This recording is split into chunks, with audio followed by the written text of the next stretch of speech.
Hello बच्चों, welcome to think chemistry think Asian. तो बच्चों, आज हम स्टडी करने वाले हैं 17th group, that is called halogen family, right.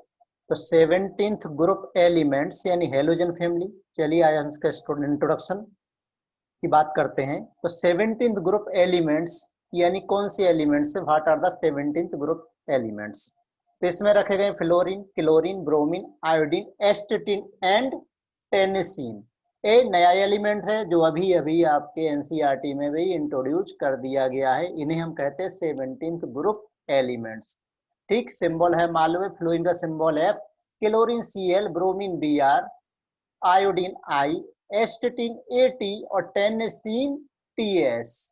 Right बच्चों, तो इन एलिमेंट्स को हम क्या कहते हैं? हेलोजन्स कहते हैं। टीएस को हम हेलोजन नहीं कहते हैं। हेलोजन का मीनिंग क्या है? यहाँ पर ग्रीक वर्ड में हेलो का मीनिंग होता है सॉल्ट और जीन्स का मीनिंग होता है प्रोड्यूसर, मीन्स सॉल्ट प्रोड्यूसर, यानी सी वाटर में मिलते हैं। तो एस्टेटिन और टेनिसिन इनको छोड़ करके बाकी चारों को हम क्या कहते हैं? हेलोजन्स कहते हैं, क्योंकि हेलोजन का मीनिंग हमें समझ में आ गया है।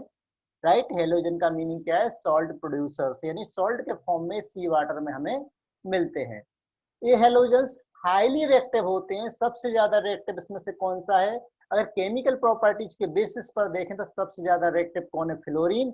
और केमिकल प्रॉपर्टीज के बेसिस पर रिएक्टिविटीज की डाउन द ग्रुप कम होती है। सभी के सभी ये नॉन मेटल्स हैं, राइट। तो बच्चों, हम इसमें देखते हैं कि इनकी पोजीशन पीरियोडिक टेबल में कहाँ पर रखी हुई है। तो इनको पीरियोडिक टेबल में देखिए, ये फर्स्ट ग्रुप है, second, third, fourth, fifth, six, seventh, eight, 9, 10, 11, 12, 13, 14, 15, 16, 17। इनको 17th ग्रुप में रखा हुआ है।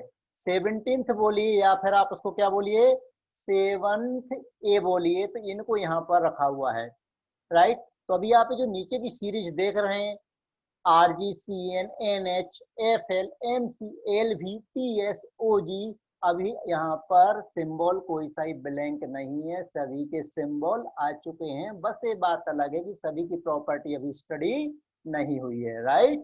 ठीक बच्चों, फ्लोरीन। चलिए, फ्लोरीन कैसा दिखता है? पेल येलो कलर का इस तरीके की गैस होती है, हमें बिल्कुल ऐसी ही दिखती है, राइट। नेक्स्ट ले लेते क्लोरीन। क्लोरीन कैसा रहता है? Greenish yellow, greenish yellow type का। आप देख ही रहे हैं इसमें किस टाइप की उसकी किस टाइप की किस टाइप का इसका कलर होता है, राइट।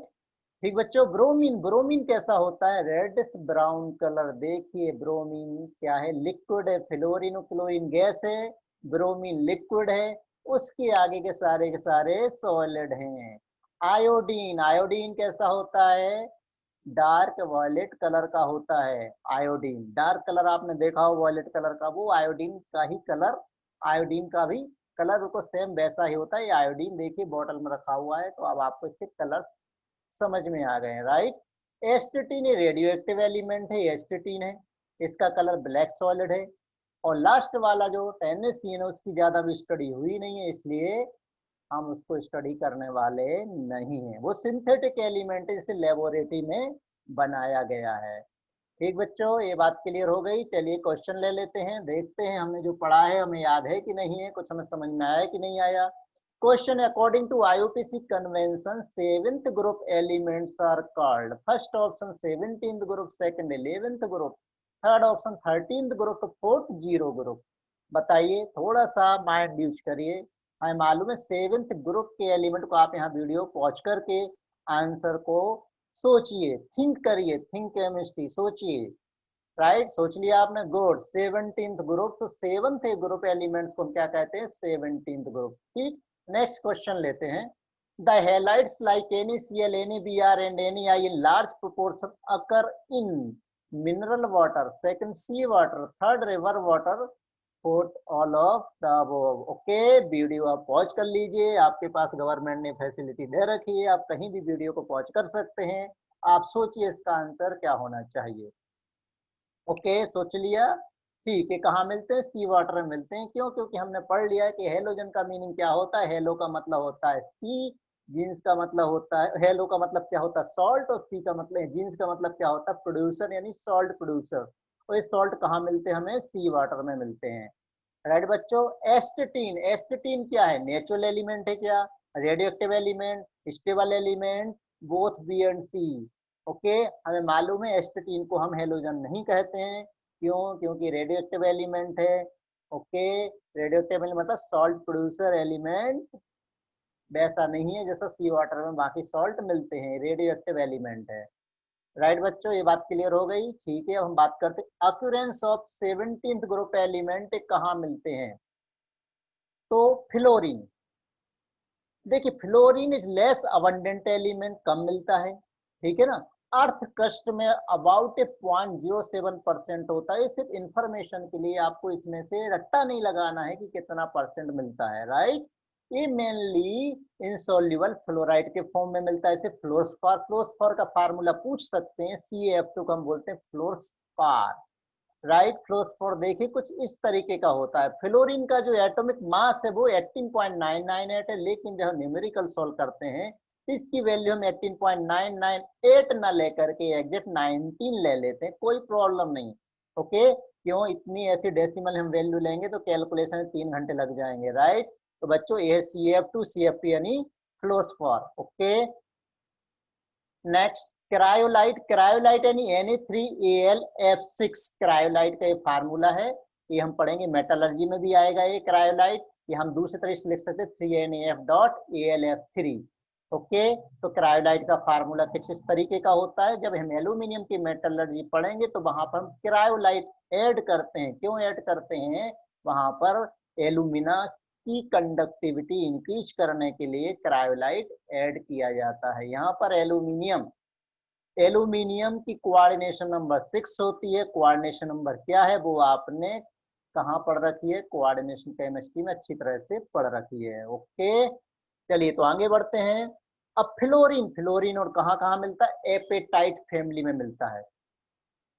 एपेटाइट फैमिली में कौन सा? फ्लोरो एपेटाइट। देखिए फ्लोरो एपेटाइट अगर है तो यहाँ फ्लोरीन रहेगा, फ्लोरो एपेटाइट है तो फ्लोरीन रहेगा। यानी फॉस्फेट अगर ले लें तो फॉस्फेट कहाँ मिलता है? एपेटाइट फैमिली में। फ्लोरीन को भी हम बोलेंगे एपेटाइट फैमिली में से फ्लोरो एपेटाइट में।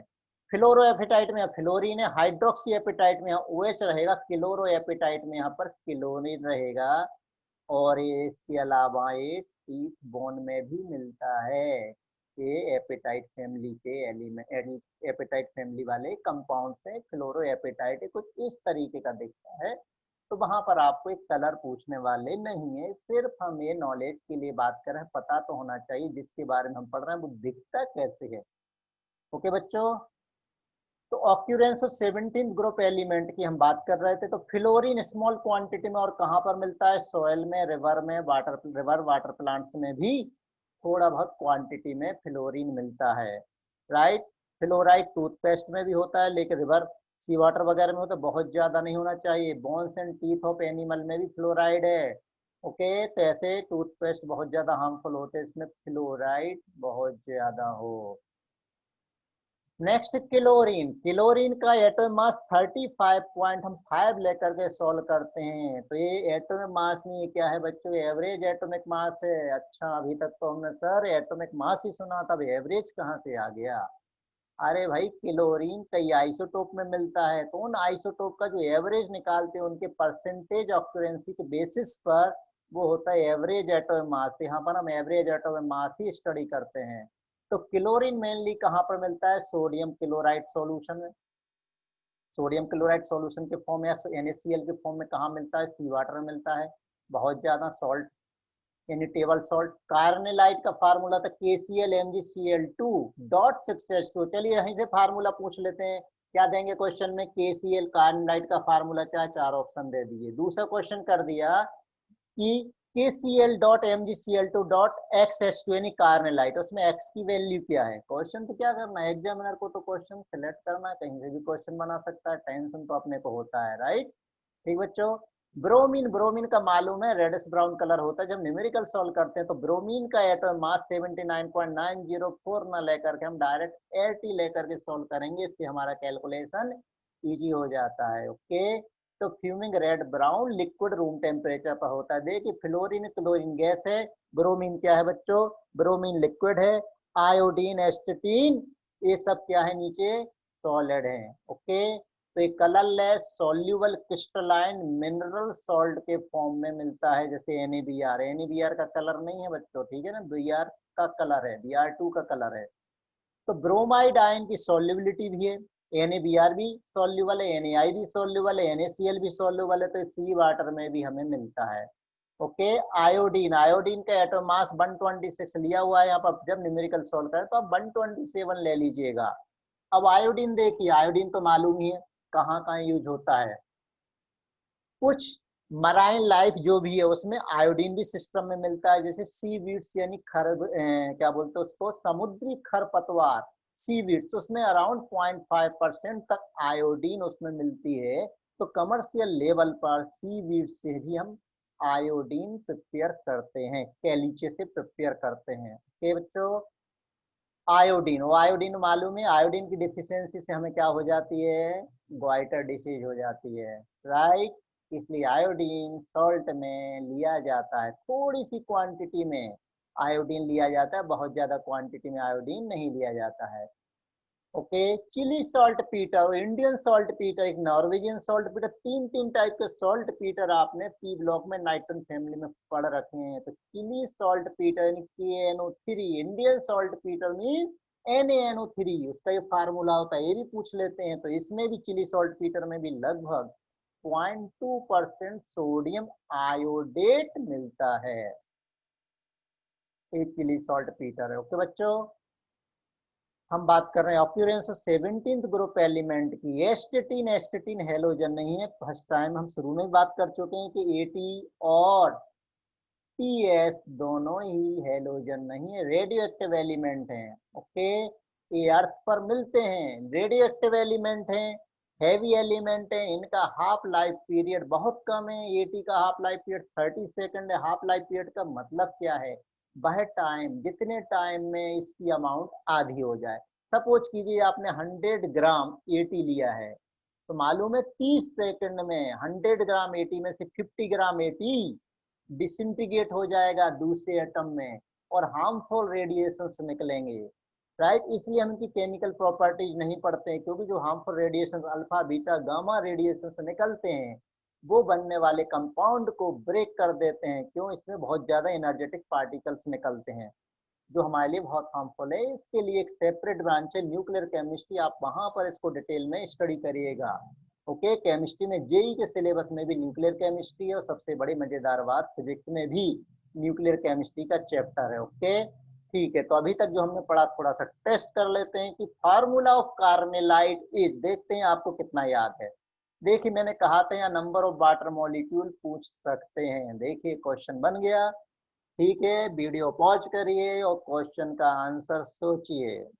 क्यों पॉज करना, आपके हाथ में है, राइट। सोच लिया, तो आंसर क्या है इसका, KCl डॉट 6H2O, यानी यहाँ पर 6 वाटर मॉलिक्यूल अटैच होते हैं।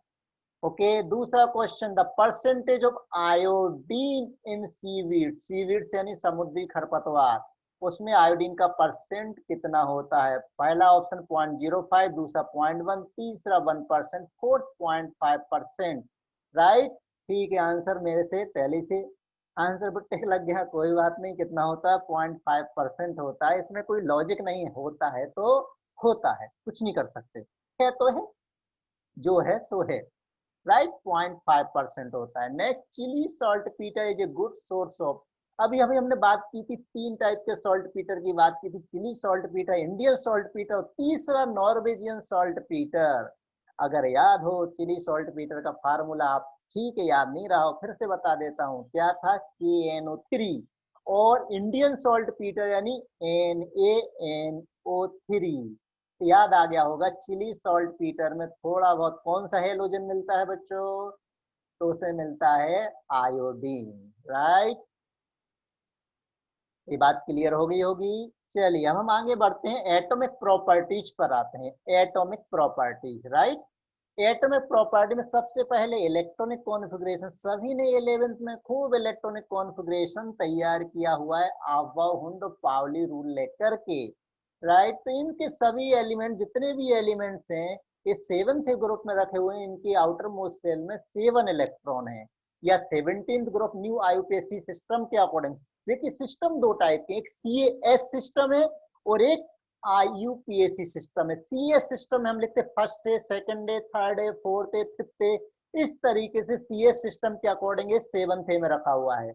और एक कौन सा है, आईयूपीएसी सिस्टम, जिसके अकॉर्डिंग ये 17th ग्रुप में रखा हुआ है। 17th ग्रुप को हम बोलते हैं 7th ए। 7th ए का मीनिंग यही है कि इसके वैलेंस शेल में 7 इलेक्ट्रॉन है। 7 इलेक्ट्रॉन है तो इसको कितने इलेक्ट्रॉन की जरूरत है, अगर इसको नोबल गैस कॉन्फ़िगरेशन एक्वायर करना है तो इसको 1 इलेक्ट्रॉन की जरूरत है। यानी वैलेंस शेल का कॉन्फ़िगरेशन होगा, फिर 7 इलेक्ट्रॉन को आप फिल करेंगे तो NH2NP5, राइट। तो जब आप इलेक्ट्रॉन को फिल करेंगे तो लास्ट इलेक्ट्रॉन p ऑर्बिटल में आएगा, इसलिए हम इसको कहेंगे p ब्लॉक एलिमेंट। ओके बच्चों, ये बात क्लियर हो गई। तो वैलेंस शेल का कॉन्फ़िगरेशन क्या देखा हमने यहाँ पर, NH2NP5 होता है। ये बात समझ में आ गई है।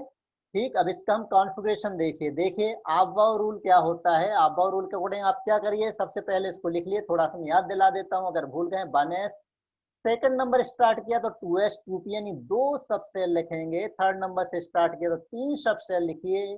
फोर्थ नंबर से स्टार्ट किया तो 4 सब सेल लिखिए। तो 5 से स्टार्ट किया तो 5 तक लिख सकते हैं। हाँ, f के बाद g आता है।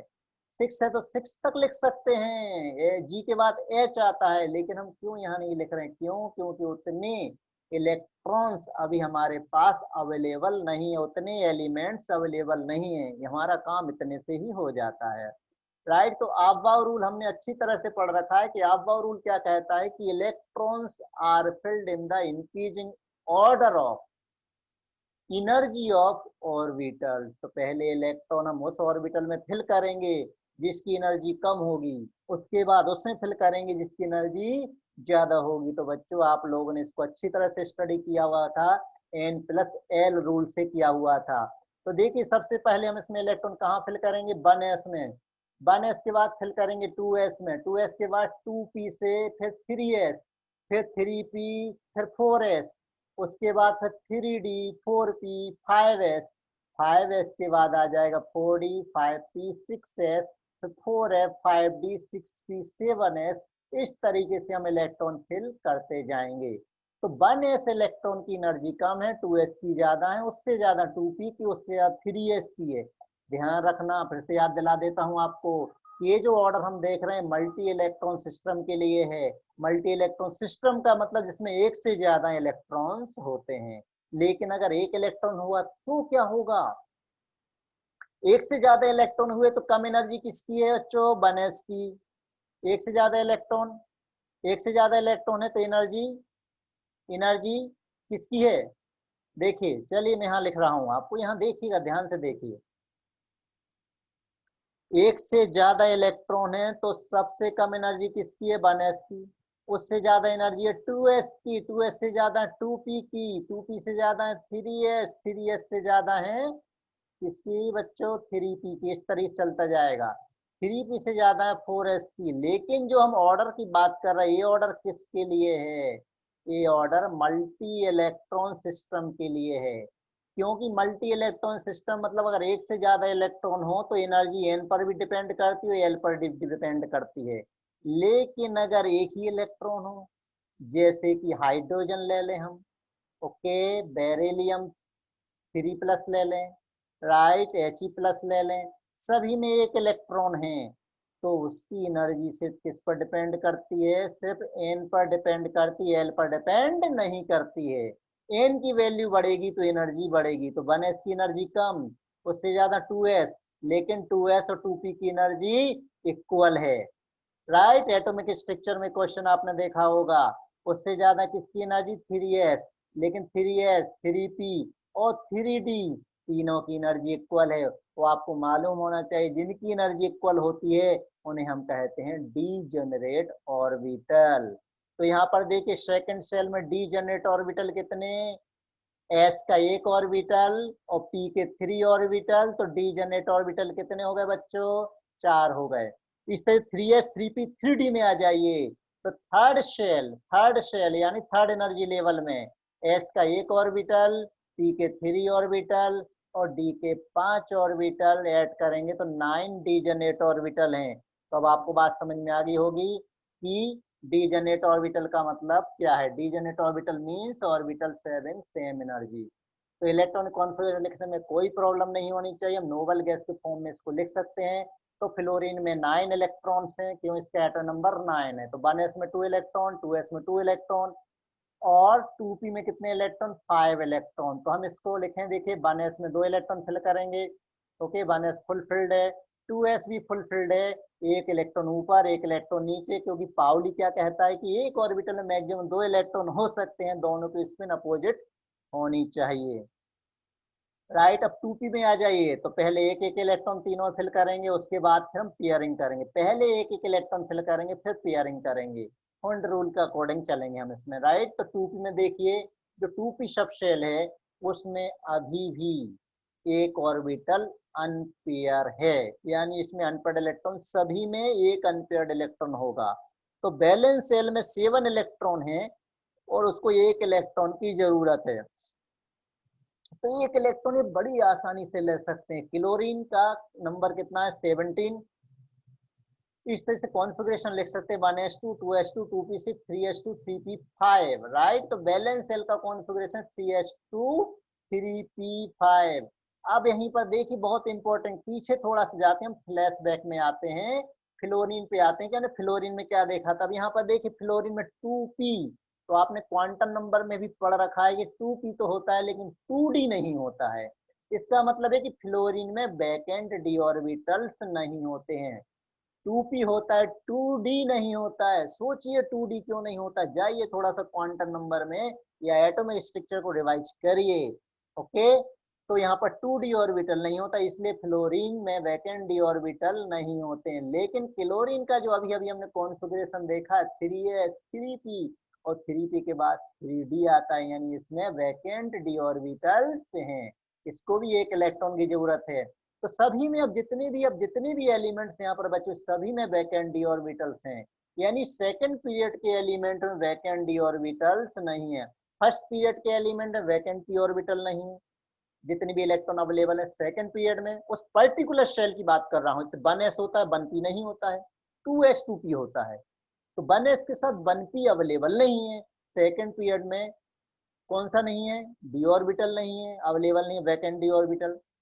ओके, तो ब्रोमीन का ठीक वैसे हम कॉन्फ़िगरेशन लिख सकते हैं 1s2 2s2 2p6 3s2 3p5 3p6 3d10 4s2 4p5। अब आप बोलोगे सर अभी तो आपने बताया था कि 3d बाद में आता है 4s पहले आता है। अरे भाई तुम लिख भी लेगा और तुम बच्चों लिख भी लोगे और फिर उसको अरेंज कर लोगे, नंबर 1 में कितने इलेक्ट्रॉन, नंबर 2 में कितने इलेक्ट्रॉन, नंबर 3 में कितने इलेक्ट्रॉन, तो एग्जैक्ट ऐसा आ जाएगा। इससे क्या हमें स्पीड मिलती है। ओके, तो फ्लोरीन में बैलेंस शेल में क्या था, बैलेंस शेल में क्या था 2s2 2p5। क्लोरीन में बैलेंस शेल में क्या था 3s2 3p5। ब्रोमीन में बैलेंस शेल में क्या है 4s2 4p5, एक एक इलेक्ट्रॉन लेस है। ठीक सेम वे में आयोडीन का भी यही होगा। तो जल्दी से बताइए, बैलेंस शेल का कॉन्फ़िगरेशन होगा 5s2 5p5। तो एस्टेटीन का इमीडिएट बता दीजिए अब with in fraction of second, क्या हो जाएगा 6s2 6p5, इसके वैलेंस सेल का कॉन्फ़िगरेशन हो जाएगा।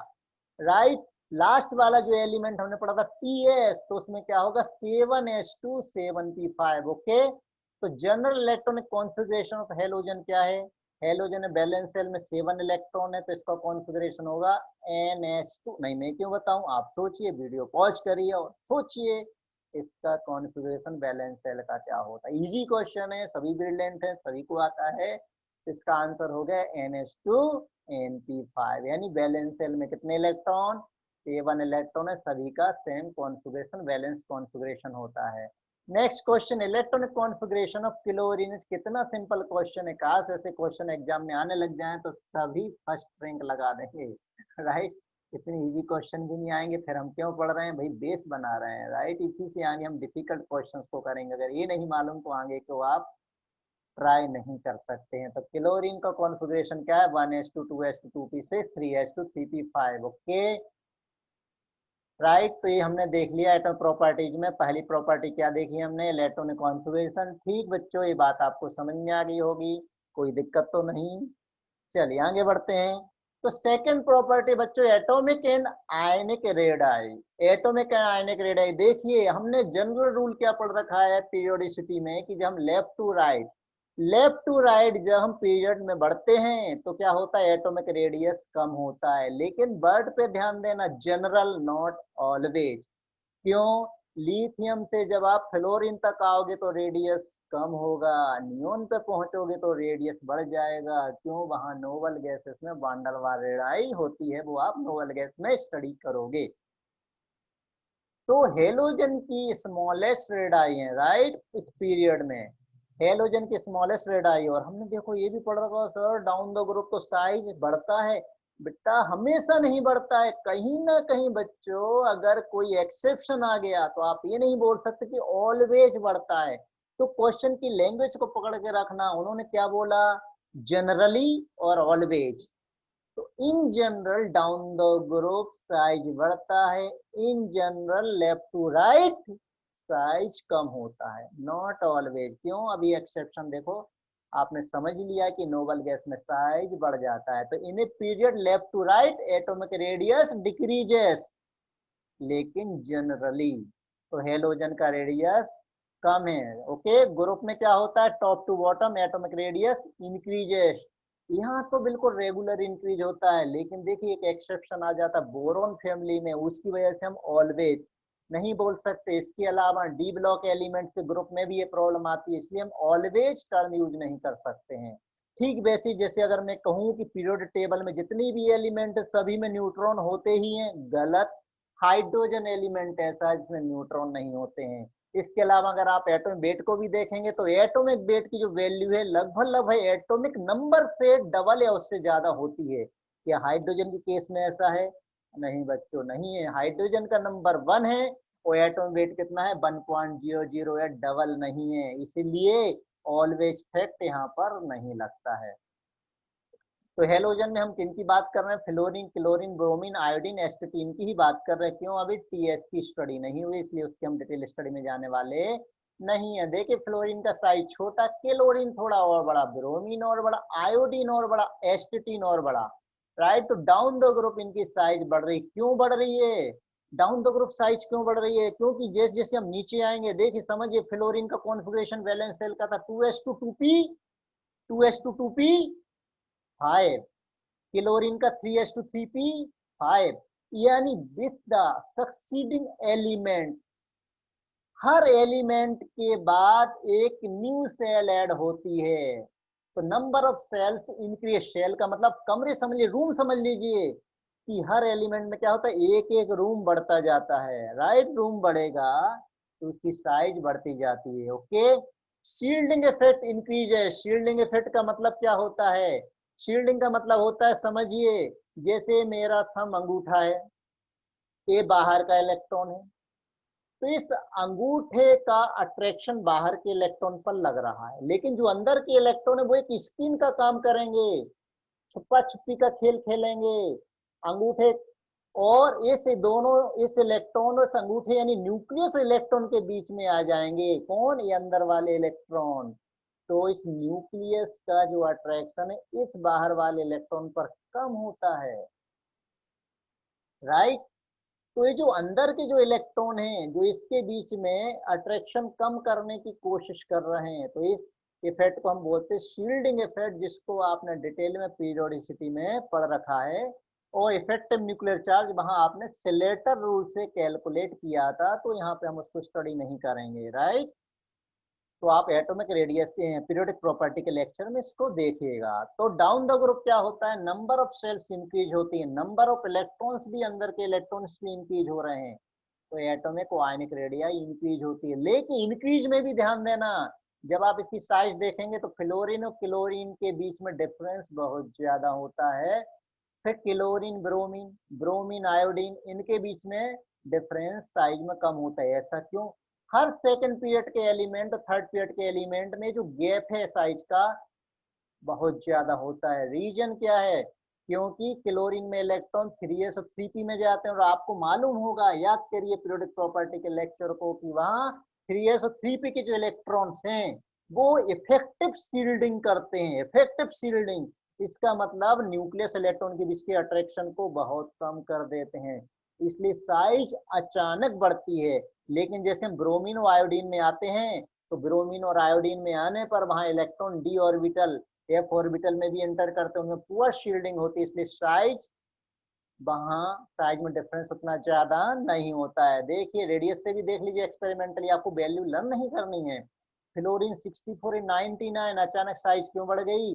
क्योंकि क्लोरीन में जो इलेक्ट्रॉन्स आ रहे हैं वो एस और पी ऑर्बिटल में एंटर करते हैं, इसीलिए वहां पर इफेक्टिव शील्डिंग होती है। इसलिए इफेक्टिव शील्डिंग होने से आउटर इलेक्ट्रॉन का न्यूक्लियस के लिए अट्रैक्शन कम होगा, साइज अचानक बढ़ जाती है। फिर लेकिन क्लोरीन ब्रोमीन में जो डिफरेंस है उतना नहीं है जितना फ्लोरीन और क्लोरीन में होना चाहिए था।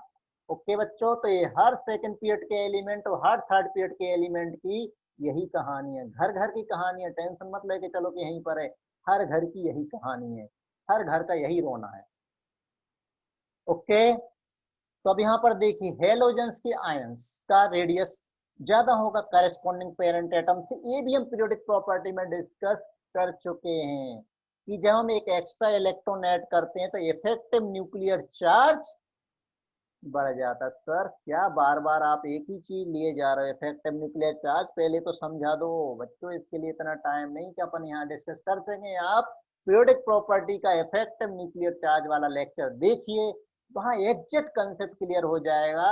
यानी उस कंसेप्ट को समझना, उसके न्यूमेरिकल्स भी उसके ऊपर होते हैं। लगभग लगभग एक लेक्चर का काम है वो, 40-50 मिनट का मिनिमम लेक्चर होगा वो। उस लेक्चर में आप इसको देखिएगा। तो जैसे नेगेटिव चार्ज आता है, तो नेगेटिव चार्ज आने से क्या होता है, क्लाउड एक्सपांड होता है। दूसरे तरीके से नेगेटिव चार्ज आ गया, देखिए इलेक्ट्रॉन ज्यादा हो गए, उसके कंपैरिजन में प्रोटॉन कम है। अभी तो फ्लोरीन ले लें हम, फ्लोरीन में जितने प्रोटॉन है उतने इलेक्ट्रॉन है, लेकिन जैसे इस पर एक नेगेटिव चार्ज आया, तो नेगेटिव चार्ज आने से होगा क्या, जितने प्रोटॉन है उसके कंपैरिजन में इलेक्ट्रॉन ज्यादा है। प्रोटॉन क्या कर रहा है, इलेक्ट्रॉन को अपनी तरफ अट्रैक्ट कर रहा है। लेकिन अब समझ लीजिए लोकल लैंग्वेज में कि फ्लोरीन के प्रोटॉन कम है, इलेक्ट्रॉन ज्यादा हो गए। अट्रैक्ट करने के लिए इलेक्ट्रॉन ज्यादा है लेकिन प्रोटॉन कम है, तो उतना वो स्ट्रॉन्गली अट्रैक्ट नहीं कर पाएगा। इसी को हम मैथमेटिकली केमिस्ट्री की लैंग्वेज में क्या बोलेंगे, इफेक्टिव न्यूक्लियर चार्ज कम हो जाता है। तो एनाइन का इफेक्टिव न्यूक्लियर चार्ज कम, इसलिए एनाइन का साइज बड़ा होता है। देखिए एक्स है, पेरेंट एटम एक्स, ये इलेक्ट्रॉन है, इस electron extra electron to be added. देखिए इसको हमने आउटर मोस्ट सेल में ऐड किया, राइट। फिर से देखिए इसको आउटर मोस्ट सेल में ऐड किया। ओके, क्लियर हो गया? नहीं हुआ तो फिर से देखिए एक बार, आउटर मोस्ट सेल में ऐड किया। ऐड करने के बाद क्या होगा, ऐड इस इलेक्ट्रॉन को हम ऐड कर रहे हैं यहाँ पर, तो ऐड करने के बाद देखिए साइज इसकी बढ़ गई है आयन की। साइज को आप कंपेयर करिए, यहाँ पर साइज छोटी, यहाँ पर साइज बड़ी है। रीजन बच्चों आपको समझ में आ गया? तो एनाइन का पेरेंट एटम से एनाइन का साइज बड़ा होता है और कैटायन का साइज छोटा होता है, ऑलवेज विदाउट एनी एक्सेप्शन। अब क्यों ऐसा होता है, क्योंकि जब एनाइन बनेगा तो इफेक्टिव न्यूक्लियर चार्ज की वैल्यू कम हो जाएगी, कैटायन बनेगा तो इफेक्टिव न्यूक्लियर चार्ज की वैल्यू बढ़ जाएगी, इसीलिए ऐसा होता है। ओके, तो एटॉमिक साइज छोटी रहेगी, एनायनिक साइज उसकी ज्यादा रहेगी, यानी जितना ज्यादा नेगेटिव चार्ज आता जाएगा साइज उतना बढ़ता जाएगा। ठीक बच्चों, तो यहाँ तक जो हमने पढ़ा है थोड़ा सा देख लेते हैं कि हमें कितना समझ में आया। अरेंज द क्वेश्चन है, arrange the following in the increasing order of ionic radii, F minus, C L minus, B R minus और आई माइनस। अरेंज करिए, क्या होना चाहिए इनका। पहला option D C B A, second option A B C D, third option A B C D, fourth option A B C D. ठीक, अब आपको मालूम है कैसे आंसर देना, वीडियो को पॉज करिए, 30 सेकंड बहुत ज्यादा है, 30 सेकंड में आप आंसर को रिप्लाई करिए। सोच लिया, गुड। तो सबसे बड़ा कौन है, आई माइनस, उससे छोटा कौन, बी आर माइनस, उससे छोटा कौन, सी एल माइनस, उससे छोटा कौन, एफ माइनस। तो आंसर इज बी। ये क्लियर हो गया? ठीक, आगे बढ़ते हैं इसमें। Next question, due to which of the following reasons halogen possesses the smallest atomic and ionic radii. क्यों इनकी आयनिक रेडियाई या एटॉमिक रेडियाई कम होती है पिछले वाले एलिमेंट से, या पीरियड में इनकी कम क्यों होती है? मैं एटम की बात कर रहा हूं, समझिए। आयन की बात करें तो हम सेम आयन लेंगे, ऐसा नहीं एक का कैटायन ले लो एक का एनायन ले लो। ओके, क्यों? बिकॉज फर्स्ट ऑप्शन है they belong to 17th group, second they are placed in the extreme left of the modern period table, third option because the effective nuclear charge experienced by the valence electron in halogen atom is maximum, fourth none of the. समझ गए होंगे? हमें मालूम है left to right जाने पर क्या होता है, as the number of protons added proton increases, effective nuclear charge increases. Effective nuclear charge increase, effective nuclear charge experience, effective nuclear charge ये जो यहाँ पर बढ़ा हुआ है वो इलेक्ट्रॉन पर ज्यादा अट्रैक्टिव फोर्स को क्या करेगा, एडॉप्ट करेगा, जिससे साइज उसका कम हो जाएगा।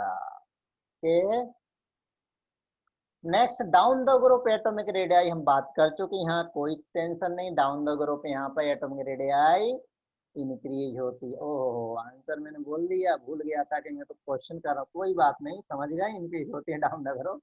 क्यों साइज बढ़ता है? क्यों बढ़ता है? क्योंकि डाउन द ग्रुप क्या होती है, नंबर ऑफ सेल्स बढ़ती है। नंबर ऑफ सेल को आप यूँ समझिए नंबर ऑफ रूम्स बढ़ते हैं। तो अब एटॉमिक प्रॉपर्टी में अभी हमने दो प्रॉपर्टी स्टडी कर ली हैं। पहली कौन सी स्टडी की, इलेक्ट्रॉनिक कॉन्फ़िगरेशन। दूसरी प्रॉपर्टी हमने कौन सी स्टडी की है, बोलो, इलेक्ट्रॉनिक कॉन्फ़िगरेशन। दूसरी एटॉमिक रेडियाई, राइट। अब नेक्स्ट है आयोनाइजेशन एंथैल्पी। अब आयोनाइजेशन एंथैल्पी क्या है? पहली बात तो ये, यानी energy required to remove an electron from loosely bonded outermost, loosely, दूसरे तरीके से ले लेते हैं इसको, energy required to remove an electron, energy required to remove an electron from the outer most orbit of isolated and gaseous atom. देख समझना अलग चीज है, और word proper, word one two one word, क्योंकि अगर बोर्ड में क्वेश्चन आता है तो आपको प्रॉपर लिखना पड़ेगा, ठीक है ना। तो आइसोलेटेड और गैसियस एटम के वैलेंस सेल में से एनर्जी, वैलेंस सेल में से इलेक्ट्रॉन निकालने के लिए जितनी एनर्जी लगती है वो कहलाती है बच्चों आयोनाइजेशन एनर्जी या आयोनाइजेशन एंथैल्पी। तो आयोनाइजेशन एंथैल्पी हमेशा एंडोथर्मिक प्रोसेस होती है। क्यों? क्योंकि इसमें एनर्जी हमें देना पड़ती है।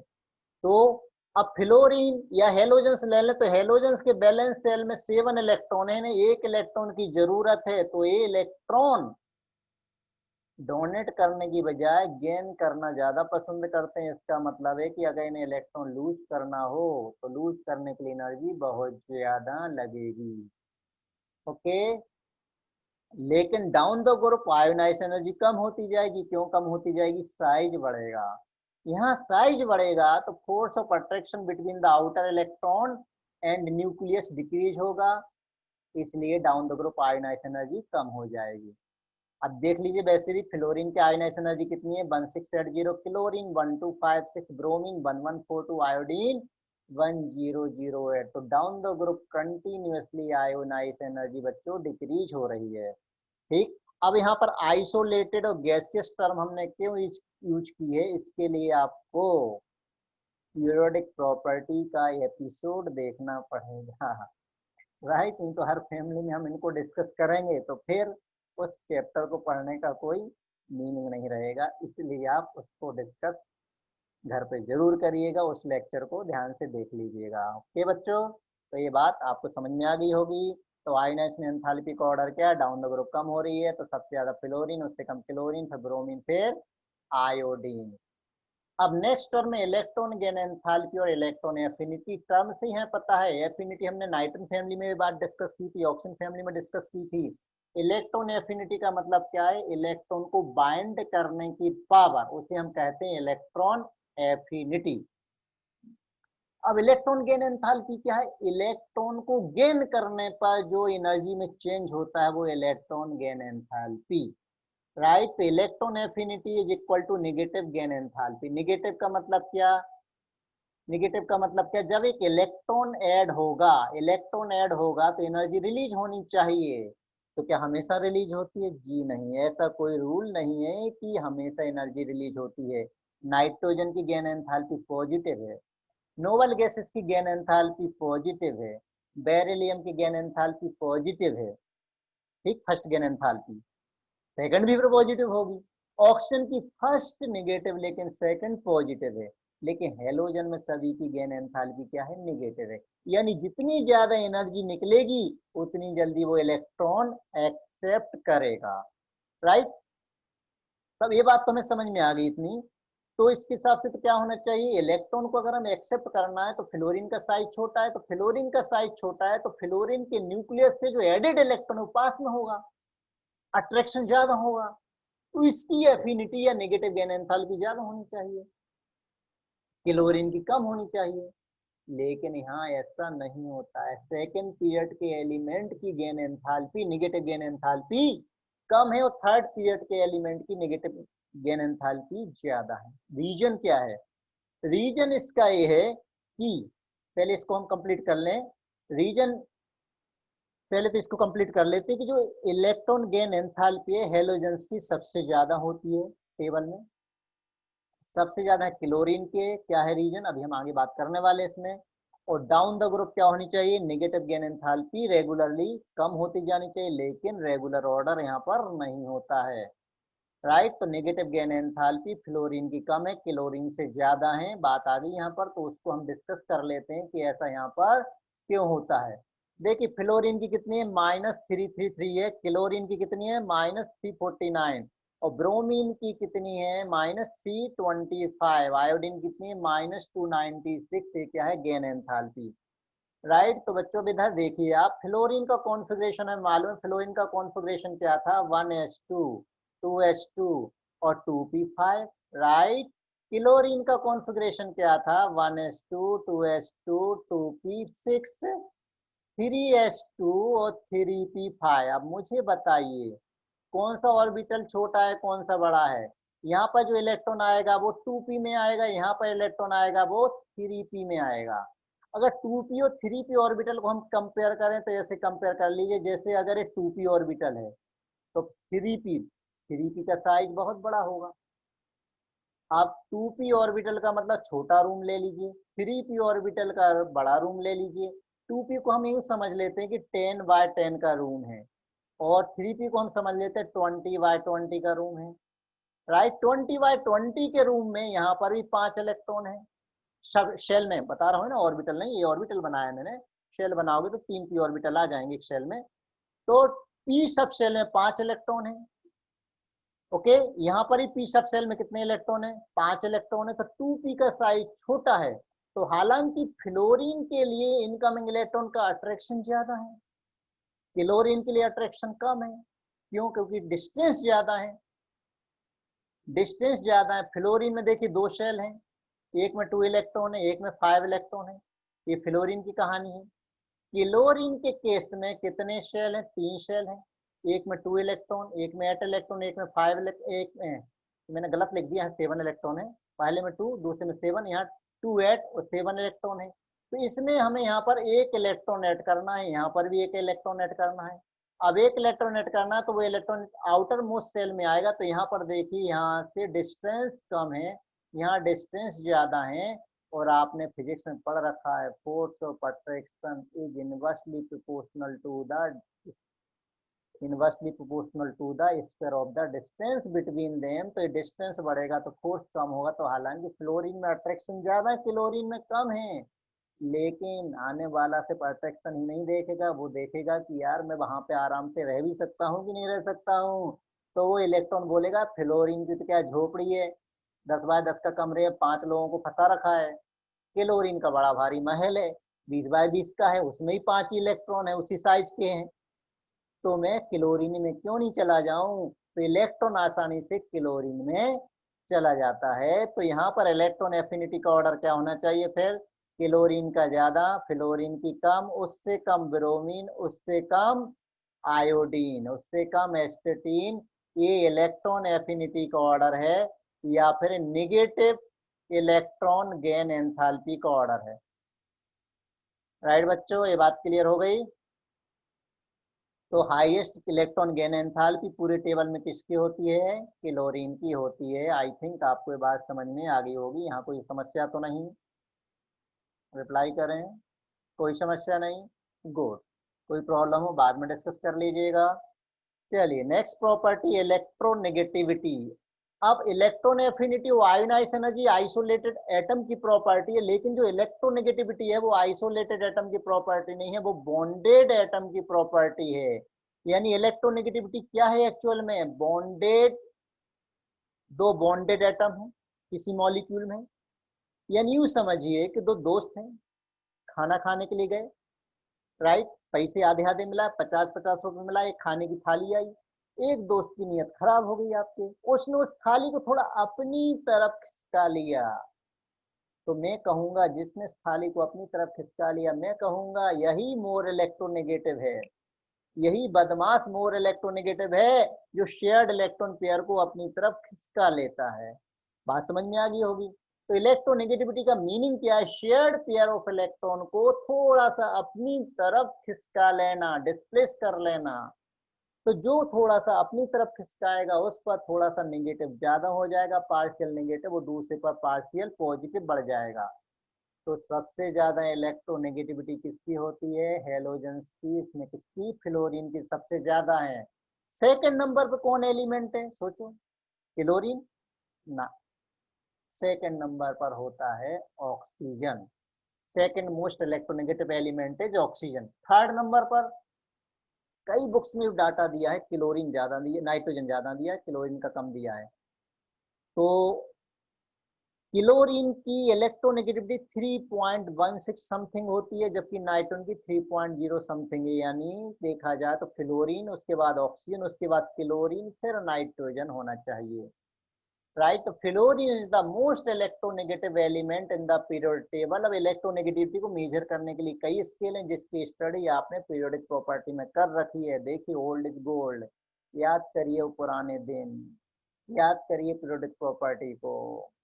ओल्ड इज गोल्ड, ये सॉन्ग तो आपने खूब सुने हैं, अब जरा ओल्ड इज गोल्ड कंसेप्ट भी आप याद करिएगा, ठीक है ना। तो इलेक्ट्रोनेगेटिविटी क्या फ्लोरीन की हमेशा एक जैसी रहेगी, क्या क्लोरीन की हर कंपाउंड में एक जैसी रहेगी, नहीं, क्योंकि इलेक्ट्रोनेगेटिविटी बच्चों सराउंडिंग एटम पर डिपेंड करती है, ऑक्सीडेशन नंबर पर डिपेंड करती है, हाइब्रिडाइजेशन पर डिपेंड करती है। आपको मालूम होना चाहिए कार्बन की इलेक्ट्रोनेगेटिविटी 2.5 है और नाइट्रोजन की 3.0 है। कार्बन की ज्यादा कम है, नाइट्रोजन की ज्यादा है, क्या हमेशा ऐसा रहेगा, नहीं। अगर हम sp कार्बन ले लें तो sp कार्बन की इलेक्ट्रोनेगेटिविटी नाइट्रोजन के sp3 नाइट्रोजन से भी बहुत ज्यादा हो जाती है। तो ये सराउंडिंग कंडीशन पर भी डिपेंड करती है। तो देखिए फ्लोरीन 4, क्लोरीन 3.2, ब्रोमीन 3, मैं 3.16 समथिंग बोला था, एवरेज आप 3.2 ले लीजिए, कोई आपसे डाटा पूछने वाला नहीं है, ना रटने की कोशिश करिएगा। आयोडीन 2.7, एस्टिटीन 2.2 है। तो यहाँ पर electronegative down the group continuously decrease हो रही है। ओके बच्चों, ये बात समझ में आ गई, राइट, सबको समझ में आ गई। नेक्स्ट एटॉमिक प्रॉपर्टी है बच्चों बॉन्ड डिसोसिएशन एंथैल्पी। अब देखिए हमारे दिमाग में कितने गलत कंसेप्ट भरे हुए हैं। हमने क्या सोच रखा है कि bond dissociation enthalpy directly inversely proportional to bond length. ये हमने रट्टा लगा रखा है कि बॉन्ड लेंथ छोटी होगी, बॉन्ड डिसोसिएशन एनर्जी बढ़ जाएगी, ऐसा हमने रट डाला है।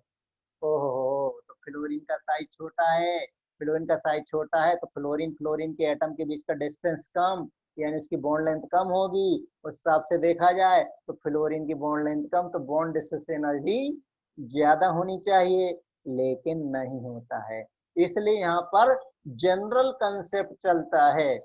अभी मत सोचिएगा कि गवर्नमेंट ने बोल रखा है कि अगर आप लेफ्ट साइड से चलेंगे तो आपका एक्सीडेंट नहीं होगा। अरे भाई अगर कोई रॉन्ग साइड से आगे तुम्हें ठोक जाए तो फिर तुम्हारा लेफ्ट साइड में चलने से क्या होने वाला है, ठीक है। तो जनरल रूल है कि bond dissociation energy inversely proportional to bond length, लेकिन ऑलवेज ये कंसेप्ट ट्रू नहीं है।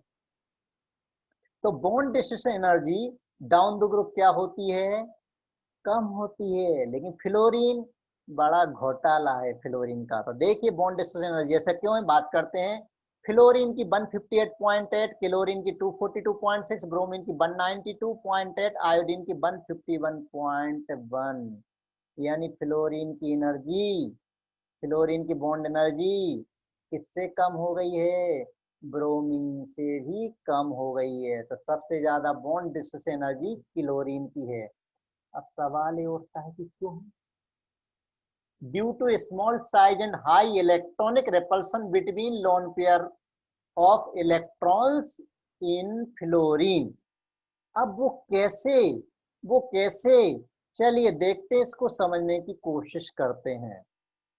ठीक बच्चों, ये फ्लोरीन है, छोटा सा नन्हा सा एक फ्लोरीन एटम, ये दूसरा फ्लोरीन एटम, दोनों मिल करके उन्होंने फ्लोरीन मॉलिक्यूल बनाया। ये फ्लोरीन मॉलिक्यूल बना, यहाँ पर एक सिंगल बॉन्ड बना। अब आपने कोवेलेंट बॉन्ड का कंसेप्ट पढ़ रखा है कि फ्लोरीन के बैलेंस सेल में 7 इलेक्ट्रॉन है, एक की जरूरत है। बेचारा परेशान है, अरे भाई कोई मुझे एक इलेक्ट्रॉन तो दे दो, क्यों? मेरा ऑक्टेट कंप्लीट हो जाए। क्यों? नोबल गैस का ऑक्टेट कंप्लीट है। क्यों? अरे भाई वो स्टेबल हैं, तो हम भी स्टेबल होना चाहते हैं। दिखावा चल रहा है, नोबल गैस स्टेबल तो मैं भी स्टेबल होऊंगा। अब इसको एक की जरूरत है, तो इसने क्या किया? एक इलेक्ट्रॉन इससे शेयर कर लिया। अब इसमें क्या होता है? म्यूचुअल अंडरस्टैंडिंग है। तूने मेरा एक लिया, मैं भी तेरा एक लूंगा। ठीक है ना? तूने मेरा एक लिया, मैं भी तेरा एक लूंगा। तो यहाँ देखिए फ्लोरीन फ्लोरीन सिंगल बॉन्ड बना। बाकी जो इलेक्ट्रॉन बॉन्ड नहीं बना रहे, सिर्फ बॉन्ड बनते हुए मजे ले रहे हैं कि अच्छा बॉन्ड ऐसे बनता है, आज पता लगा। इन्हें हम कहते हैं नॉन बॉन्डेड इलेक्ट्रॉन, यानी लोन पेयर ऑफ इलेक्ट्रॉन।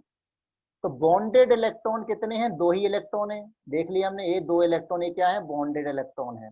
तो बॉन्डेड इलेक्ट्रॉन और लोन पेयर, इनमें रिपल्सन यहाँ बढ़ जाता है। रिपल्सन क्यों बढ़ जाता है? क्योंकि फ्लोरीन फ्लोरीन ये दोनों पास पास में है। अब क्लोरीन क्लोरीन में क्या होगा? क्लोरीन का साइज बड़ा है, साइज बड़ा है तो वहां भी इतनी ही लोन पेयर हैं, नॉन बॉन्डेड इलेक्ट्रॉन हैं। लेकिन लेकिन लेकिन प्यारे बच्चों, यहाँ पर क्या होगा? ये लोन पेयर और ये बॉन्ड पेयर के बीच रिपल्सन कम हो जाएगा। यानी फ्लोरीन फ्लोरीन की कहानी कैसी है?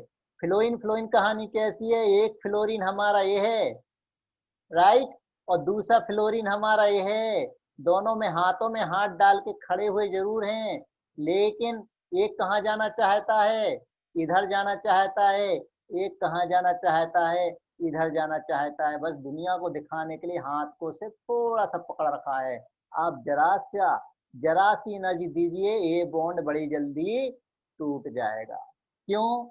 ऑलरेडी वो साथ में रहना नहीं चाह रहा है। क्यों? रिपल्सन इतना ज्यादा है, कौन इतना टेंशन ले? तो फ्लोरीन की बॉन्ड एनर्जी कम है। तो बच्चों यहाँ पर ऑर्डर क्या होगा फिर? सबसे ज्यादा बॉन्ड एनर्जी क्लोरीन की है, उससे कम ब्रोमीन की है, उससे कम फ्लोरीन की है, उससे कम आयोडीन की है। तो ध्यान रखिएगा, ये बात क्लियर हो गई? कोई डाउट? इजी कंसेप्ट है, वो आप लोग बोर्न ब्रिलियंट है, कोई टेंशन होनी नहीं चाहिए। ओके, आगे बढ़ते हैं। तो क्लोरीन ब्रोमीन फ्लोरीन क्लोरीन और आयोडीन, जिसको हम अभी अभी डिस्कस कर चुके हैं। चलिए क्वेश्चन ले लेते हैं। Although electron gain enthalpy of fluorine is less negative than compared to chlorine, fluorine is a strong oxidizing agent than chlorine. Why? Oxidizing agent क्या है? सबसे पहली बात तो एजेंट क्या होता है? LIC एजेंट, दूसरों की LIC पॉलिसी करता है। RTO एजेंट, इंश्योरेंस एजेंट, दूसरों का इंश्योरेंस करता है। एजेंट दूसरे के लिए काम करता है, अपने लिए काम करेगा क्या? नहीं। तो ऑक्सीडाइजिंग एजेंट का मतलब क्या? जो दूसरे को ऑक्सीडेशन करे, मतलब खुद का रिडक्शन करे। रिड्यूसिंग एजेंट क्या? जो दूसरे का रिडक्शन करे, मतलब खुद का ऑक्सीडेशन करे। तो हेलोजन क्या करते हैं? खुद का रिडक्शन करते हैं। रिडक्शन के लिए इलेक्ट्रॉन लेके आते हैं। वो इलेक्ट्रॉन कहाँ से लेकर के आएंगे? किसी दूसरे गरीब के घर में से इलेक्ट्रॉन निकाल करके लाएंगे। यानी उस गरीब के घर में से इलेक्ट्रॉन लाएंगे, तो उस गरीब के घर से इलेक्ट्रॉन का लॉस होगा, उस गरीब के घर का ऑक्सीडेशन होगा। इसलिए हम क्या कहेंगे? हेलोजन क्या है? Oxidizing agent. तो हमारे दिमाग में आ गया कि अच्छा, यानी जो जल्दी इलेक्ट्रॉन ले लेगा वो इतना स्ट्रॉन्ग ऑक्सीडाइजिंग एजेंट, यानी क्लोरीन होना चाहिए। नहीं बच्चों, यहाँ पर जो ऑक्सीडाइजिंग प्रॉपर्टी है सिर्फ एक फैक्टर पर डिपेंड नहीं करती है। एनाइन के साइज पर भी डिपेंड करती है, हाइड्रेशन एंथैल्पी पर डिपेंड करती है, बॉन्ड एंथैल्पी पर भी डिपेंड करती है। तो फ्लोरीन फ्लोरीन की बॉन्ड एनर्जी कम है, फ्लोरीन फ्लोरीन की बॉन्ड एनर्जी कम है, तो लो बॉन्ड डिसोसिएशन एनर्जी की वजह से इसकी ऑक्सीडाइजिंग प्रॉपर्टी ज्यादा होती है। इसको डिटेल में आगे के लेक्चर में हम डिस्कस करेंगे कि कैसे होता है। दूसरी चीज, एफ माइनस का साइज बड़ा होगा कि सी एल माइनस का साइज बड़ा होगा, तो एफ माइनस का साइज छोटा होता है, सी एल माइनस का साइज बड़ा होता है। तो हाइड्रेशन एंथैल्पी मतलब वाटर मॉलिक्यूल एफ माइनस के अराउंड ज्यादा एक्यूमुलेट होंगे, क्लोरीन सी एल माइनस के अराउंड कम एक्यूमुलेट होंगे। जितने ज्यादा वाटर एक्यूमुलेट होंगे हाइड्रेशन उतना ज्यादा होगा, हाइड्रेशन एंथैल्पी उतनी ज्यादा होगी। तो ये फैक्टर्स क्या करते हैं, फ्लोरीन को स्ट्रॉन्ग ऑक्सीडाइजिंग एजेंट बना देते हैं। Okay, assertion reason type question ले लीजिए। असर्शन क्या दिया हुआ है, in every period halogens have high ionisation enthalpy. In every period halogens have high ionisation enthalpy, right wrong? सोचिए। Second reason, in every period halogen have less atomic radius. क्या पहला statement right है? हर period में क्या halogen की ionisation enthalpy ज्यादा होती है? नहीं, नोबल गैसेस की ज्यादा है। क्यों? क्योंकि उनका ऑक्टेट कंप्लीट है। इसका मतलब ये हो गया कि असर्शन वाला स्टेटमेंट तो गलत है। अब बचा रीजन वाला स्टेटमेंट, तो आंसर क्या होना चाहिए? तरीका वही है, सोचिए, पॉज करिए वीडियो को, 10 सेकंड को सोचिए, आंसर आ जाएगा। तो आंसर क्या है, A is false, R is true. Okay, next question है, halogens have maximum negative electron gain enthalpy in the respective period of the period table. है क्या आंसर है? बोर्ड लेवल क्वेश्चन बन सकते हैं। This is due to relatively small size and high effective nuclear charge of halogens compared to other element in their respective periods। और दूसरा, इनके valence shell में 7 इलेक्ट्रॉन है, therefore all halogens need only 1 electron to complete their octet। तो एक electron को आसानी से एकोमोडेट कर सकते हैं, इसलिए इनकी नेगेटिव गेन एंथैल्पी बहुत ज्यादा होती है। तो बच्चों ये बात क्लियर हो गई। Next question, why chlorine has higher electron affinity than fluorine. याद आ गया, ये क्वेश्चन देखिए बोर्ड में भी पूछा जाता है, कॉम्पिटिटिव में भी पूछा जाता है। Due to small size of fluorine atom the incoming electron experience greater repulsion from 2p electron of fluorine atom to at this electron an extra amount of work और energy to be done to overcome the repulsive forces. तो ये जो खर्च हम करते हैं उस repulsive forces को ओवरकम करने के लिए, यही खर्च वो एनर्जी को कम कर देती है। तो निकलने वाली एनर्जी यहाँ पर कम हो जाती है, इसलिए यहाँ पर एनर्जी कम रिलीज होती है। क्लोरीन के केस में एनर्जी ज्यादा रिलीज होती है। क्लियर? ये बात क्लियर हो गई। तो व्हाई डज क्लोरीन है higher electron affinity than other halogens. बात वही है कि क्लोरीन में क्लोरीन में इलेक्ट्रॉन कहाँ पर आएगा, 3p में आएगा, और फ्लोरीन में 2p में आएगा। 2p का साइज छोटा है तो वहां पर आसानी से वो एकोमोडेट नहीं कर पाएगा। बाकी शेल में क्या होगा, हायर बड़े ऑर्बिटल में आएगा तो वहां पर अट्रैक्शन कम होगा, तो इसलिए उसकी गेन एंथैल्पी एफिनिटी कम हो जाएगी। ठीक बच्चों, ये बात क्लियर हो गई। नेक्स्ट क्वेश्चन लीजिए, चेक करते हैं हमने क्या पढ़ा है। The order of electron affinity of halogen is chlorine chlorine bromine iodine, chlorine bromine bromine iodine, chlorine fluorine bromine iodine. Fourth option is iodine greater than bromine than chlorine than fluorine. ओहो हो, टिक लग गया। कोई बात नहीं, आपको मालूम है क्लोरीन तो सबसे ज्यादा है, उससे कम फ्लोरीन की, उससे कम ब्रोमीन, उससे कम आयोडीन, राइट। ये बात क्लियर हो गई। ओके, तो ये फिजिकल प्रॉपर्टीज को भी हम डिस्कस कर रहे थे इसमें। अब फिजिकल प्रॉपर्टीज में देखिए, फ्लोरीन गैस है, chlorine gas, bromine liquid, iodine solid. Room temperature पर नॉन मेटल में सिर्फ एक ही है, कौन है, ब्रोमीन लिक्विड है, बाकी या तो गैस या सॉलिड। नॉन मेटल की बात कर रहा हूं मैं। तो डाउन द ग्रुप क्या होता है, जैसे जैसे मोलर वेट बढ़ेगा तो वांडरवाल फोर्स ऑफ अट्रैक्शन बढ़ता है। वांडरवाल फोर्स ऑफ अट्रैक्शन बढ़ेगा तो फिर क्या होगा बच्चों, जो फिजिकल स्टेट है अट्रैक्शन बढ़ेगा, एटम एटम बीच में अट्रैक्शन बढ़ेगा तो गैस फेज से वो लिक्विड, लिक्विड से सॉलिड हो जाएंगे। इसलिए फिजिकल स्टेट चेंज होती जाती है, राइट। तो फ्लोरीन गैस है, कौन से कलर की गैस है मालूम है आपको? बोलो जल्दी से। हाँ याद आ गया, कलर आपको दिख रहा है, क्लोरीन का कलर दिख रहा है, ब्रोमीन का भी, आयोडीन का भी। सभी को याद है, सभी ने को अच्छी तरह से लेक्चर को अटेंड किया है, सभी ने अच्छी तरह से कंसेप्ट को स्टडी किया है। तो कलर देखिए, फ्लोरीन, क्लोरीन, ब्रोमीन, आयोडीन, एस्टेटीन, ये कलर के फॉर्म में भी हो गए। ओके, तो van der Waal force increase down the group, van der Waal force increase होगा तो डेंसिटी, हाँ वांडरवाल फोर्स इंक्रीज होगा। तो देखिए यहाँ पर क्या इंक्रीज हुआ था, क्या इंक्रीज हुआ था? स्टेट इंक्रीज हुई थी। अब बताइए डेंसिटी क्या होगी? सीधी सी बात है, फ्लोरीन गैस है तो डेंसिटी कम ही होगी, तो down the group density increases. Okay, density equal to होता है mass upon volume. Next melting point and boiling point. तो मेल्टिंग पॉइंट, बॉइलिंग पॉइंट भी डाउन द ग्रुप इंक्रीज होते हैं। क्यों इंक्रीज होते हैं? क्योंकि वही वान डर वाल फोर्स ऑफ अट्रैक्शन इंक्रीज होता है। तो मेल्टिंग पॉइंट और बॉइलिंग पॉइंट भी डाउन द ग्रुप बच्चों इंक्रीज होते हैं। ओके, सारे हेलोजेंस कलर्ड हैं और डाउन द ग्रुप इनका जो कलर है वो डीप होते जाता है। क्यों? Due to absorption of radiations in the visible range.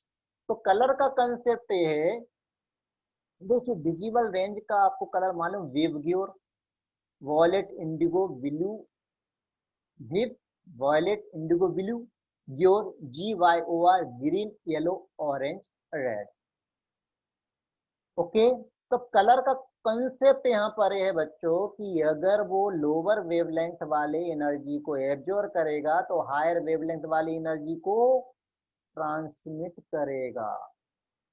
तो फ्लोरीन का साइज छोटा है तो उसके इलेक्ट्रॉन के एक्साइटेशन के लिए एनर्जी ज्यादा लगेगी। एनर्जी ज्यादा लगेगी मतलब एनर्जी और वेवलेंथ क्या, inversely proportional to, inversely proportional है। इसका मतलब एनर्जी ज्यादा लग रही है यानी वेवलेंथ, लो वेवलेंथ यूज हो रही है, राइट।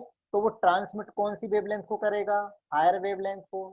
हायर वेवलेंथ यानी विजिबल रेंज में जाइए तो हायर वेवलेंथ में कलर क्या होता है? लाइट होता है।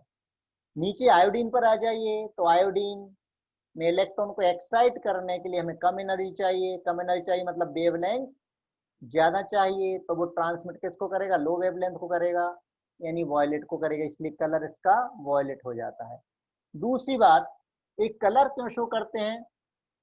होमोल्यूमो कॉन्सेप्ट आपने पढ़ा होगा, हाईएस्ट ऑक्यूपाइड मॉलिक्यूलर ऑर्बिटल और लोवेस्ट अनऑक्यूपाइड मॉलिक्यूलर ऑर्बिटल, एक कॉन्सेप्ट भी आपने पढ़ा होगा। इससे भी, इस कॉन्सेप्ट से भी क्वेश्चन आते हैं। हाईएस्ट ऑक्यूपाइड मॉलिक्यूलर ऑर्बिटल यानी होमो, और दूसरा होता है LUMO, LUMO LUME lowest unoccupied molecular orbital. तो कलर तभी देगा जब इसको एक्साइट करेंगे तो इलेक्ट्रॉन ऊपर जाएगा, ऊपर जा करके थोड़े टाइम तो वहां रुकेगा, कितने टाइम, ज्यादा वेट नहीं करता वो, 10⁻⁸ सेकेंड, और वापस लौटता है। जब वो वापस लौटता है तो कुछ पार्ट ऑफ एनर्जी को वो क्या करता है? इमिट करता है। कलर के कंसेप्ट में समझिए, देखिए भाई न्यूटन ने कहा था कि दुनिया क्या है? कलरलेस मतलब रंगहीन है, फिर भी हमें बड़ी रंगीन नजर आती, कलर्ड नजर आती है। तीन रीजन की वजह से। पहली, अगर रेडिएशंस अगर हमारे ऊपर गिरते हो, सारे रेडिएशंस को हम एब्जॉर्ब कर लें, कोई भी रेडिएशंस इमिट ना हो तो क्या होगा? ब्लैक, अंधेरा कायम रहे। कुछ याद आ रहा है? ओहो शक्तिमान, अंधेरा कायम रहे, राइट, डॉक्टर किल्विस। तो अगर वो सारे रेडिएशन को एब्जॉर्ब कर लेता तो ब्लैक, वो सारे रेडिएशन को इमिट कर देता है तो वहां पर क्या आता है? व्हाइट। याद करो बचपन के दिन, बचपन के अभी छत पर जाकर के मिरर लेकर के सन रेज को आपने किसी दूसरे के विंडो में से दूसरे घरों में लाइट खूब फेंकी होगी, फेंक रहे होगे, याद आया? तो ऐसा क्यों हो रहा है कि जितने भी रेडिएशन के ऊपर इंसिडेंट हुए वैसे की वैसे वो रिफ्लेक्ट होकर के चले गए, कोई भी पार्ट एब्जॉर्ब नहीं हुआ, तो भाई लेकिन कुछ पार्ट को वो एब्जॉर्ब कर ले, कुछ को जाने दे, तो जो जो जा रहा है वही तो दिखता है। जाने वाला आपको देखेगा तो जाने वाले रेडिएशन का जो कलर होगा वही कलर इनका होगा। ओके, तो नीचे आने पर क्या होता है? फ्लोरीन से आयोडीन में आने पर देखिए होमो ल्यूमो के जो बीच का जो गैप है वो गैप क्या हो जाता है, कम होता है। ये गैप डाउन द ग्रुप, ये गैप कम हो जाता है। कम हो जाता है तो हमें मालूम है कि E इक्वल टू क्या होता है, hc/λ। गैप कम मतलब हमें नीचे एनर्जी कम चाहिए इलेक्ट्रॉन को एक्साइट करने के लिए, तो एक्साइट करने के लिए लैम्बडा हमें ज्यादा चाहिए। ज्यादा चाहिए तो आ जाइए बिग ग्योर पर, तो यहां से यहां जाने पर लैम्बडा बढ़ता है।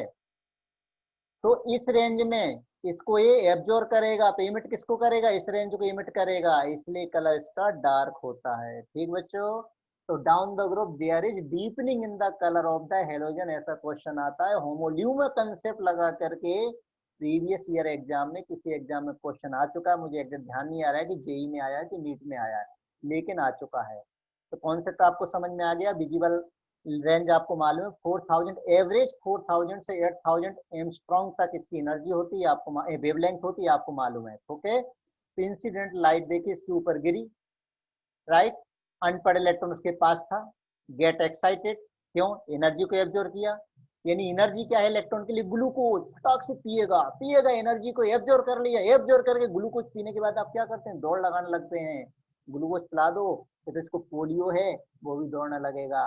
तो इलेक्ट्रॉन क्या करेगा, ऊपर एक्साइट होगा, वापस लौटेगा तो क्या करेगा, लाइट को क्या करेगा, बाहर निकालेगा। वही ट्रांसमिटेड लाइट जब हमारी आंखों पर, इन्हीं रेटिना पर गिरेगी तो वो हमें कलर उसका नजर आएगा। तो ये कौन कॉन्सेप्ट समझ में आ गया, तो कॉम्प्लीमेंट्री कलर हमें नजर आएगा, तो कलर्ड रहेगा। ओके, तो फ्लोरीन, क्लोरीन, ब्रोमीन, आयोडीन का कलर क्या होता है, डाउन द ग्रुप डार्क होता जाता है। तो यहाँ पर देखिए as the atomic size increases, size increase हो गई, तो ऊपर के एलिमेंट का साइज छोटा है, वही बात हो गई कि एब्जॉर्ब मोर एनर्जी। ओके, क्यों, क्योंकि इलेक्ट्रॉन्स आर टाइटली हेल्ड, तो ट्रांसमिट लो एनर्जी, ज्यादा एनर्जी एब्जॉर्ब कर लेंगे, ज्यादा खा जाएंगे, इलेक्ट्रॉन के एक्साइटेशन के लिए ज्यादा एनर्जी लगेगी। ट्रांसमिट कम करेंगे, ट्रांसमिट कम करेंगे, कम एनर्जी मतलब हायर वेवलेंथ, तो हायर वेवलेंथ मतलब इंटेंसिटी कम। और नीचे वाले में क्या होगा, साइज बड़ा है, एब्जॉर्ब कम करेंगे, जितनी भी एनर्जी इनके ऊपर गिराओगे एब्जॉर्ब कम करेंगे, खाएंगे कम, इलेक्ट्रॉन थोड़े से में ऊपर चला जाएगा, इमिट ज्यादा करेंगे, इमिटेड रेडिएशन की एनर्जी ज्यादा, यानी वेवलेंथ कम, यानी कलर डार्क हो जाएगा। ठीक बच्चों, ये बात समझ में आ गई, अच्छे से समझ में आ गई होगी, यहाँ पर कोई दिक्कत नहीं होनी चाहिए। होमोल्यूमो कॉन्सेप्ट आपको मालूम है कहाँ पर है, केमिकल बॉन्डिंग में एक कॉन्सेप्ट पढ़ाया जाता है, अगर आपने पढ़ा होगा एमओटी थ्योरी में, नहीं पढ़ा है तो केमिकल बॉन्ड के लेक्चर्स देख लीजिएगा। तो फ्लोरीन का कलर क्या है, पेल येलो, क्लोरीन मालूम है ग्रीनिश येलो, ब्रोमीन क्या है रेडिश ब्राउन, आयोडीन क्या है वॉयलेट। ओके, तो ये हम डिस्कस कर चुके हैं, अभी हमने कर लिया है, ये बात क्लियर हो गई। डेंसिटी की बात हमने कर ली थी कि डेंसिटी क्या होती है, यहाँ पर डाउन द ग्रुप क्या हो रही है, इंक्रीज हो रही है। Okay, next reactivity, fluorine and chlorine react with water, bromine और iodine sparingly soluble in water। Iodine की solubility अगर हम बढ़ाना है तो Ki ऐड कर देते हैं। अब फ्लोरीन और क्लोरीन वाटर से रिएक्ट कर लेते हैं, सोल्यूबल है, ब्रोमीन और आयोडीन स्पेरिंगली सोल्यूबल है। जो वाटर में स्पेरिंगली सोल्यूबल है वो सॉल्वेंट में ज्यादा सोल्यूबल, यानी क्लोरोफॉर्म में अगर हम आयोडीन को डाल दें तो वो कौन सी वॉयलेट कलर का हो जाएगा, carbon tetrachloride, carbon disulphide violet colour के हो जाएंगे। लेयर टेस्ट में आप सॉल्ट एनालिसिस में, क्वालिटेटिव एनालिसिस में आपने इसको पढ़ा होगा, वहां पर आप इसको स्टडी करोगे जब हम सॉल्ट एनालिसिस पढ़ेंगे। अभी मैं सॉल्ट एनालिसिस कंप्लीट नहीं पढ़ाया है, तो वहां पर आप इसको डिस्कस करोगे। ओके, तो फ्लोरीन क्लोरीन जब वाटर के साथ रिएक्ट करते हैं तो कैसे रिएक्ट करते हैं, उसके पहले हम एक क्वेश्चन देखते हैं कि halogen that show sublimation property among these, हो याद आ गया होगा, सब्लिमेशन, सब्लिमेट कंपाउंड क्या होते हैं, जैसे कपूर मालूम है आपको, जब हम उसको हीट करते हैं तो हीट करने पर डायरेक्ट वो वेपर में कन्वर्ट होता है without changing into liquid state, तो ऐसे सब्सटेंस कहलाते हैं सब्लिमेट कंपाउंड, जिसके सॉलिड को हीट करने पर डायरेक्ट वो गैस में, और गैस को कूल करने पर डायरेक्ट वो सॉलिड में कन्वर्ट हो जाते हैं, हम कहते हैं सब्लिमेट कंपाउंड। तो वो कौन होता है बच्चों, आयोडीन।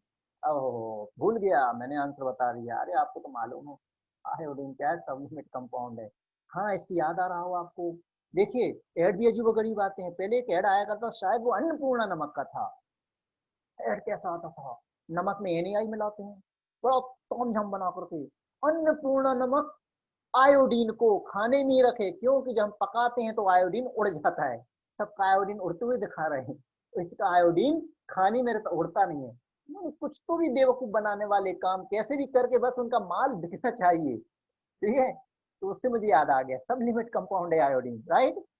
ठीक, next question, colour of bromine है जो, हो बहुत डिफिकल्ट क्वेश्चन है, ट्राई करो, शायद हो सकता है, मेरे को तो समझ में नहीं आ रहा इसका आंसर क्या होना चाहिए, बोलो बोलो बोलो जल्दी से। Okay, reddish brown, very good, reddish brown इसका कलर है, right, right answer.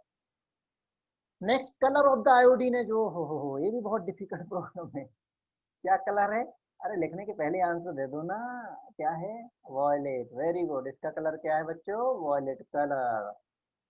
Okay, next, top to bottom density of seventh group elements क्या होता है, density equal to mass upon volume, तो डाउन द ग्रुप क्या होता है, मास भी बढ़ता है वॉल्यूम भी बढ़ता है, लेकिन वॉल्यूम के कंपैरिजन मास ज्यादा बढ़ता है, तो डेंसिटी बढ़ेगी, राइट राइट राइट राइट, हर जगह ऐसी डेंसिटी इंक्रीज नहीं होती है, ऐसा दिमाग में मत बैठा लेना कि हर जगह डेंसिटी इंक्रीज होती है, जनरल प्रॉपर्टी है बस, यहीं पर तो हम क्या सोचते हैं, अच्छा एनसीईआरटी में जितना लिखा हो उतना पढ़ लो, उसके आगे पढ़ना ही नहीं, अरे भाई सिर्फ एनसीईआरटी बेस्ड एग्जाम होती है, सिर्फ एनसीईआरटी भर पढ़ करके आप आईआईटी क्वालिफाई नहीं कर सकते हैं, नीट में अच्छी रैंक सिर्फ एनसीईआरटी पढ़ के नहीं, थोड़ा सा आपको एक्स्ट्रा टच लेना पड़ेगा। तो यहां तक आपका क्लियर हो गया, ठीक, तो आज के लिए इतना काफी है। ओके, तो नेक्स्ट लेक्चर में मिलेंगे हम पढ़ेंगे इसके आगे का पोर्शन, तब तक के लिए हैव ए नाइस डे, स्वस्थ रहो, मस्त रहो, खुश रहो, और मेरा होमवर्क करते रहो। ओके।